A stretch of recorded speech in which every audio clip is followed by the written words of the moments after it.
अस्सलाम वालेकुम स्टूडेंट्स। आज हम लोग चैप्टर 26 शुरू करने लगे हैं सेकेंड ईयर बायोलॉजी का।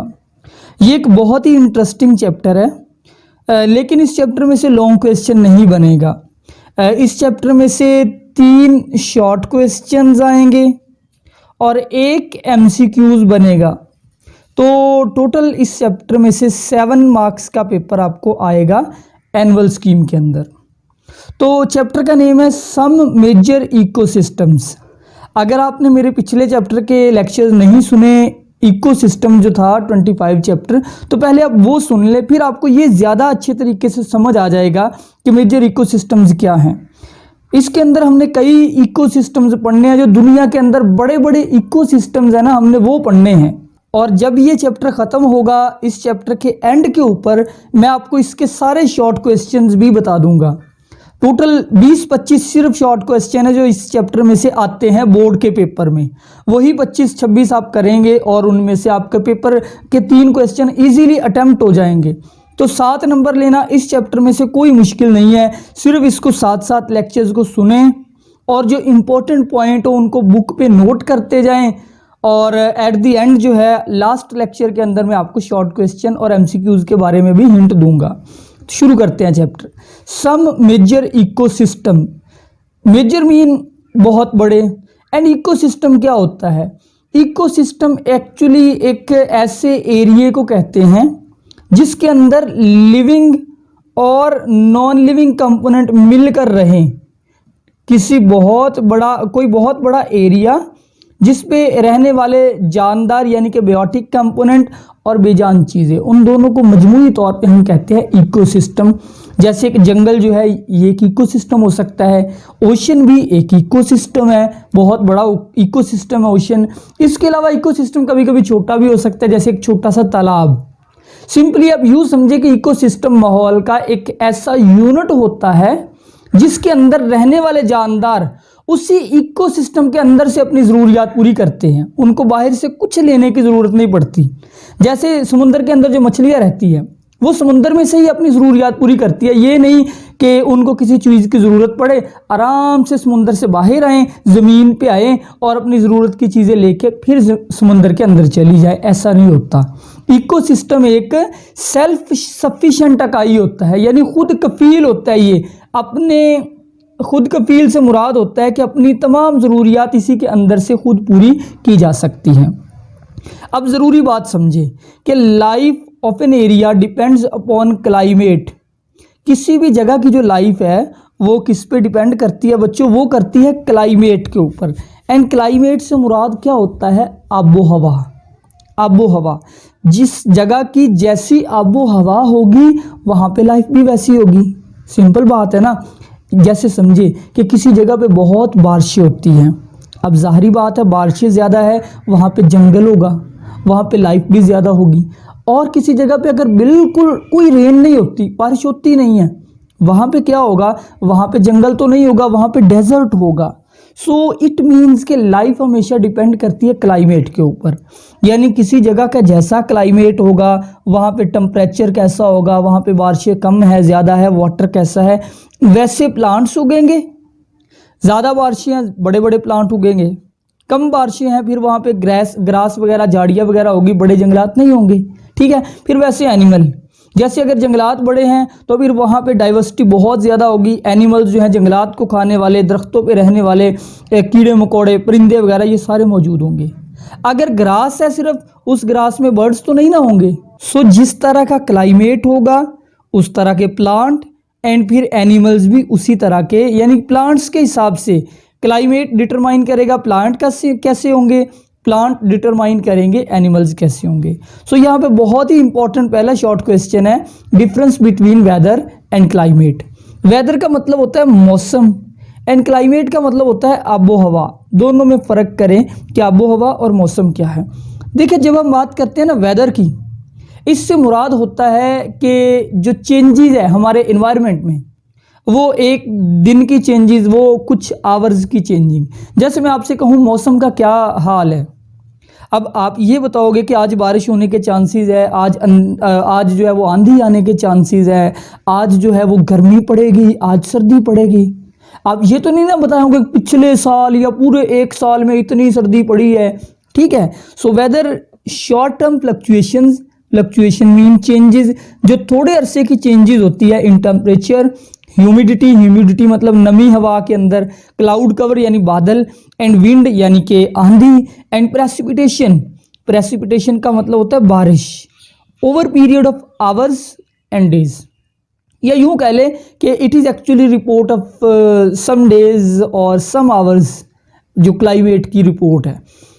क्लाइमेट क्या होता है? आबो हवा, overall pattern of weather in an area from year to year, यानी वेदर का जो ओवरऑल पैटर्न है। यूं समझ ले कि अगर आपसे मैं पूछूं पाकिस्तान की क्लाइमेट कैसा है, तो आप ये बताओगे, आप क्या करोगे फिर, पाकिस्तान के जो सारे एरियाज हैं उन सब का एक साल का एवरेज टेम्परेचर निकाल लोगे। मिसाल के तौर पे पाकिस्तान का एवरेज टेम्परेचर आया 25 डिग्री सेंटीग्रेड, तो इसका मतलब है पाकिस्तान में ना ज़्यादा गर्मी है ना ज़्यादा सर्दी है, पाकिस्तान एक मॉडरेट मुल्क है। हालांकि पाकिस्तान में मुख्तलिफ वेदर्स आते हैं, कभी सर्दी कभी गर्मी, कभी ज़्यादा बारिशें कभी कम बारिशें, लेकिन क्लाइमेट क्या है उन सब की एवरेज। तो overall pattern of weather in an area from year to year और सेंचुरी टू सेंचुरी, यानी क्लाइमेट के अंदर हम साल भर की रेंज बताते हैं कि पूरे साल में कितनी बारिशें होती है किसी जगह पे, ये उस जगह का क्लाइमेट होगा। अब आ जाए जी इकोसिस्टम्स के ऊपर। इकोसिस्टम को डिफाइन मैंने कर दिया कि जो एक एरिया है जिसके ऊपर बहुत ज़्यादा जानदार एनिमल प्लांट्स है, वो एरिया इकोसिस्टम कहलाएगा। और इकोसिस्टम दो तरह के होते हैं, दो टाइप्स है, एक एक्वेटिक इकोसिस्टम, दूसरे टेरेस्ट्रियल इकोसिस्टम। टेरेस्ट्रियल मीन जो लैंड के ऊपर इकोसिस्टम है, यानी कि जो ज़मीनी इकोसिस्टम है, एंड एक्वेटिक जो वाटर के अंदर इकोसिस्टम है। पहले हम पढ़ेंगे एक्वेटिक इकोसिस्टम। वाटर इकोसिस्टम, ये एक वाटर वाला इकोसिस्टम है in which living and non living component interact in water. जिंदा चीज़ें, यानी कि मैंने बताया था लिविंग जो इकोसिस्टम है इसमें लिविंग कंपोनेंट भी होते हैं, नॉन लिविंग भी। तो ऐसा इकोसिस्टम जिसमें लिविंग और नॉन लिविंग चीज़ें इंटरेक्ट करे पानी के अंदर ही, वाटर के अंदर ही, वो होगा एक्वेटिक इकोसिस्टम। दूसरी तरफ ये टेरेस्ट्रियल है, इसको हम बाद में डिस्कस करेंगे, ये लैंड का इकोसिस्टम है। अच्छा, एक्वेटिक इकोसिस्टम यानी वाटर के अंदर जो इकोसिस्टम वो फिर से दो तरह का है। आपको पता होगा बच्चों उसकी दो किस्में, एक टाइप का नाम है फ्रेश वाटर इकोसिस्टम, जो ताज़ा पानी है फ्रेश वाटर, और दूसरा होता है जी मरीन इकोसिस्टम, यानी जो वाटर वाली लाइफ है। आपको पता है दो तरह की है, मरीन वाली, फ्रेश वाटर वाली। मरीन यानी समुद्री जो जानदार है, जो समुद्री इकोसिस्टम है। फ्रेश वाटर जो समुद्र के अलावा लेक्स, रिवर्स, कैनाल्स वगैरह। तो सारी दुनिया में सबसे ज़्यादा जो हमारी ज़मीन के एरिया के हिसाब से हमारी ज़मीन के ऊपर जो चीज़ है वो है समंदर।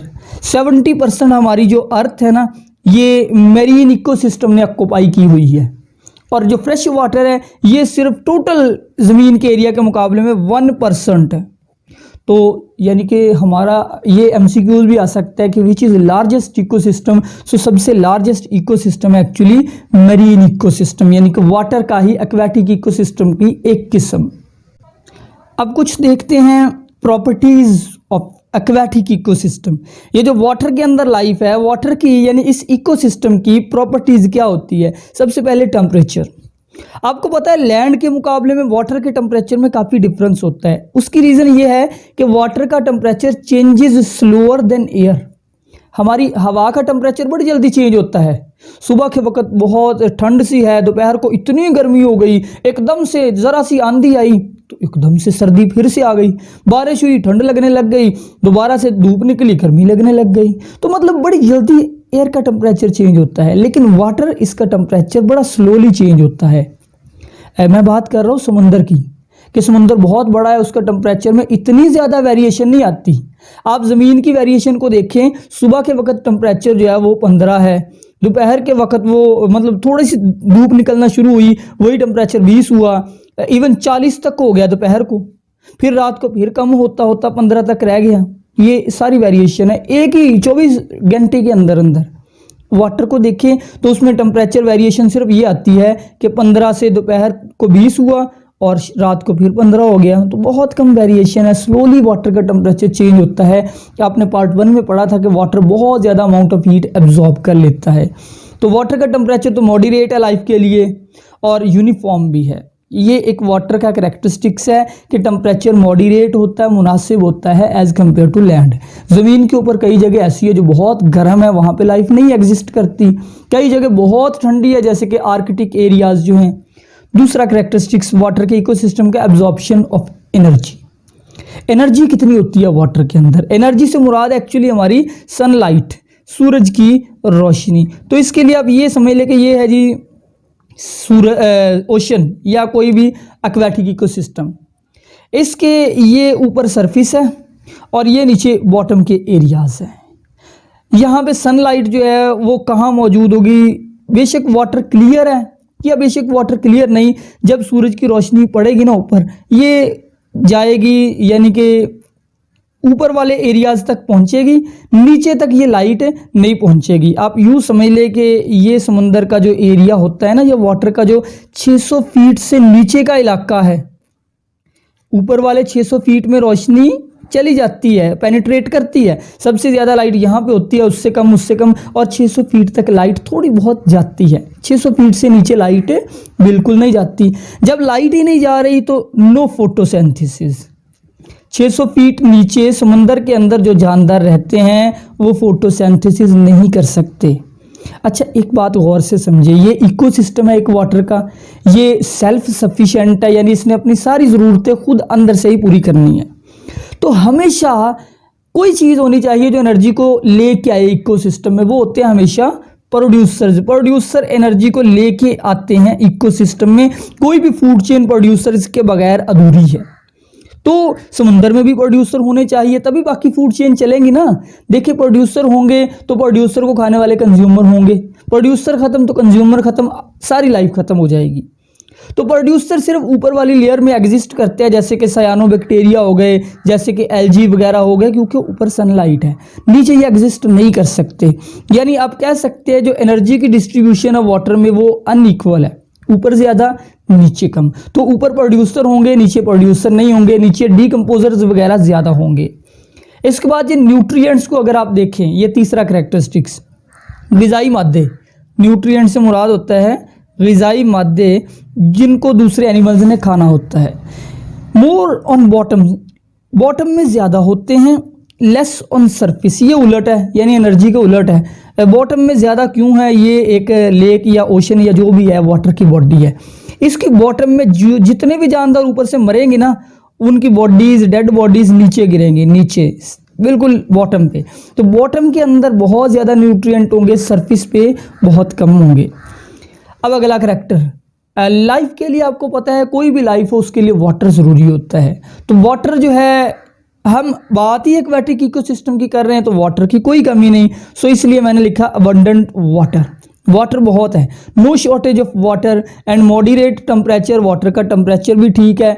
इसलिए जो मेजर फैक्टर एक्वेटिक लाइफ को के ऊपर असरअंदाज होता है वो है एनर्जी और न्यूट्रिएंट, क्योंकि यही दो चीज़ें अनइक्वली डिस्ट्रीब्यूट है। बाकी जो है वाटर वो भी है, टेम्परेचर भी तकरीबन ठीक है हर जगह पे, सिर्फ एनर्जी अनइक्वल है एक वाटर के डिफरेंट रीजन में, और न्यूट्रिएंट। सो यही दो चीज़ें असरअंदाज होंगी लाइफ की डिस्ट्रीब्यूशन के ऊपर एक्वेटिक इकोसिस्टम में।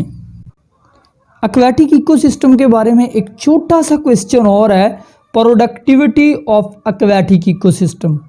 सो बच्चों, प्रोडक्टिविटी का मतलब होता है एक्चुअली जो ग्लूकोज बनाते हैं पौधे या प्लांट्स या कोई भी चीज़ किसी इकोसिस्टम के अंदर, खुराक जितनी बनाई जाती है। सो मैंने लिखा है total amount of food is synthesized. किसी इकोसिस्टम में जितनी फूड बनाई जाती है एक्चुअली बाय प्रोड्यूसर्स, ये भी साथ लिख लें, यूनिट टाइम के अंदर, उसको हम कहते हैं उस इकोसिस्टम की प्रोडक्टिविटी या प्राइमरी प्रोडक्शन। जैसे मैंने चैप्टर 25 के लास्ट टॉपिक में बताया था, वो लेक्चर भी सुन लें अगर आपको ज़्यादा अच्छे तरीके से इसकी एक्सप्लेनेशन चाहिए। और प्रोडक्टिविटी यानी प्रोडक्टिविटी से ये मुराद है CO2 प्लस H2O, ये मिलके आपने ग्लूकोज पौधे सिंथेसाइज करते हैं प्लस ऑक्सीजन। ठीक है, ये फूड जितनी बनाई जाती है इसको प्रोडक्टिविटी कहते हैं। अगर किसी जगह पे प्रोड्यूसर भी ज़्यादा हो, सनलाइट भी ज़्यादा हो, तो उस इकोसिस्टम की प्रोडक्टिविटी ज़्यादा होती है।